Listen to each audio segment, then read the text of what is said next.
ஒரு நாள் எறும்பும் பறவையும் தங்களுக்குள்ள ஒரு பந்தயம் வச்சுக்குது. யார் முதல்ல போய் அந்த மலை உச்சிய தொடறது அப்படிங்கிறது தான் அந்த பந்தயம். பறவை எறும்ப பார்த்து ஏளனமா சிரிச்சுட்டு மலையை நோக்கி பறக்குது. கொஞ்ச நேரத்திலேயே பறவை மலை உச்சிய தொட்டுருச்சு. மலை உச்சிக்கு போன பறவை மேல இருந்து கீழே இருக்கும் எறும்ப தேடுது. அப்போ எறும்பு மலையடிவாரத்துல இருந்து பாதி தூரத்தை கூட தொடல. எறும்ப பார்த்து பறவை சொல்லுது, எனக்கு முதல்லயே தெரியும் வெற்றி எனக்கு தான். பறவை கிட்ட ஒரு சின்ன எறும்பு போட்டி போடலாமா? எறும்ப பார்த்து கேலி செய்யுது பறவை.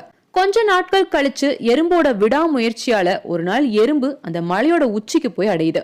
அப்போ அந்த பக்கமா மலைய கடந்து போன பறவை மலை உச்சியில இருக்கும் எறும்ப ஆச்சரியமா பாக்குது. அப்போ பறவைய பார்த்து எறும்பு சொல்லுது, வெற்றி அப்படின்றது எல்லோருக்குமே பொதுவானது. சிலருக்கு வெற்றி சீக்கிரமாவே கிடைச்சிடும், ஆனா சிலருக்கு தாமதமா கிடைக்கும். விடாமுயற்சியும் தன்னம்பிக்கையும் இருந்தாலே போதும், வெற்றி ஒரு நாள் எல்லோருக்குமே நிச்சயம்னு சொல்லிச்சான். எறும்பு சொல்றதும் சரிதானே?